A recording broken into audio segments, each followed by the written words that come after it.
Lengkapnya terkait dengan tahapan persidangan pelaku anak AG, kita akan bahas bersama Humas Pengadilan Negeri Jakarta Selatan, Juyamto. Selamat malam, Pak Juyamto. Selamat malam, Mbak. Ya, Pak Juyamto, ini karena mengacu lagi-lagi pada sistem peradilan anak, akan seperti apa nanti pelaksanaan sidang putusan AG Senin minggu depan tanggal 10 April? Apakah kemudian terbuka untuk publik? Ya, baik.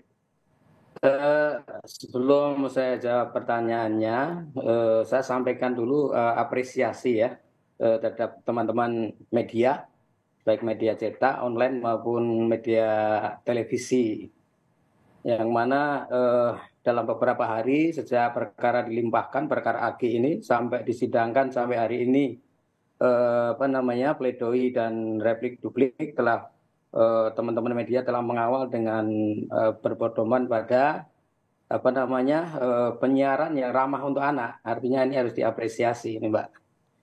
Betul, Pak, Kemudian karena ini adalah kewajiban terkait bersama dengan ya. pertanyaan tadi, bahwa memang betul jadwal, iya, dan jadwal seterusnya pasca tadi pledoi kemudian ditanggapi secara lisan oleh penuntut umum bahwa mereka tetap pada tuntutan dan kemudian penasihat hukum terdakwa tetap pada pembelaannya, tentu majelis hakim kemudian tahap terakhir nanti hari Senin tanggal 10 April akan membacakan putusannya, gitu, Mbak.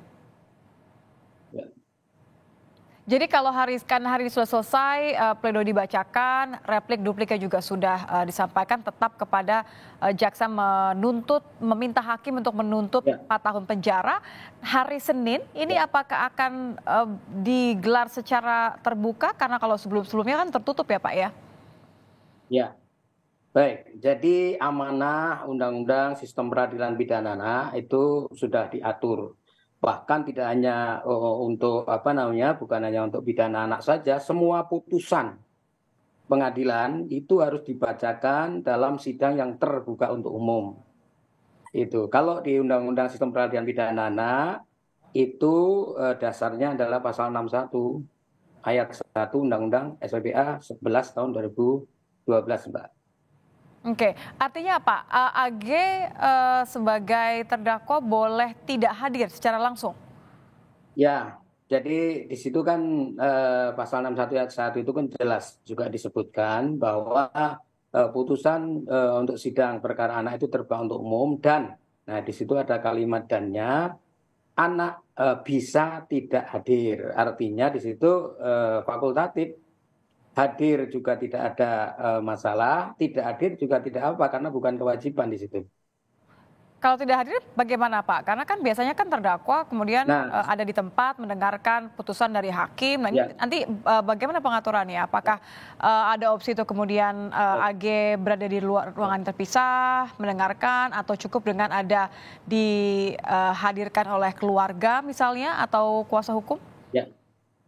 Nah, ini harus saya jelaskan dulu. Di situ di ayat 2-nya pasal 61 ini sidang terbuka untuk umum. Tadinya kan tertutup ya. Tapi kemudian di acara pembacaan putusan itu kan dilakukan terbuka. Nah, menariknya di 61 ayat 2 ini dikaitkan dengan soal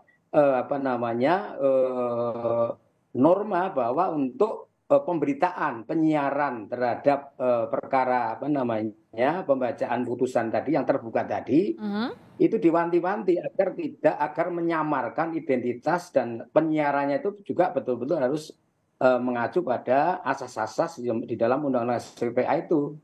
Nah, ini menarik karena di sebelumnya tertutup, kemudian ketika terbuka dikaitkan dengan soal 61 ayat 2-nya ini menyangkut soal perlindungan khusus tadi terhadap anak-anak yang berkonflik dengan hukum, dalam ini terdakwa anak, Mbak. Nah, kenapa di situ tidak wajib hadir? Artinya kita harus memahami tidak wajibnya hadir itu adalah untuk menghindari nanti ada publikasi ketika katakanlah terbuka untuk umum, kan orang boleh melihat, siapapun boleh hadir untuk melihat. Artinya untuk menghindari adanya katakanlah eksploitasi begitu ya, Pak ya? banyak orang yang dia terdakwa saat di persidangan, maka di ayat 2-nya tadi dihindari ada penyiaran, kemudian ada katakanlah siapa nanti akan mengambil gambar dan sebagainya, maka anak boleh hadir dan boleh tidak di situ. Oke, jadi kalau memang keputusannya karena kita dengar dari kuasa hukum bahwa AG tidak akan hadir, cukup dengan adanya kehadiran dari kuasa hukum dan keluarga, begitu ya? Ya, istilahnya kalau di dalam hukum acara pidana itu penasihat hukum. Artinya ini kan pendampingan ya. Pendampingan bagi terdakwa, dalam hal ini terdakwa AG, terdakwa anak. Di situ kan tidak hanya penasihat hukum, di situ ada orang tuanya. Orang tua daripada AG, kemudian dari pembimbing kemasyarakatan, dari pekerja sosial. Jadi mereka nanti akan hadir semua. Oke, setelah vonis nanti. Walaupun si AG sendiri tidak hadir. Baik, Pak, setelah vonis nanti kan ini kalau memang sesuai dengan tuntutan jaksa akan dilimpahkan tentu ke LPKA begitu ya. Ini nanti AG ini akan ditahan di mana untuk sementara? Apakah tetap dititipkan di LPKA atau ada mekanisme tertentu kalau memang nanti sesuai dengan tuntutan dari jaksa? Ya, kalau ini sebenarnya kan wilayahnya hakim anak yang akan memutus. Jadi saya sebenarnya tidak berwenang untuk mengomentari. Tapi yang jelas bahwa nanti dilihat dulu apakah ketika hakim membacakan putusan, kemudian pihak terdakwa melalui penasihat hukumnya, kemudian jaksa menyatakan sikapnya terhadap putusan hakim tersebut seperti apa.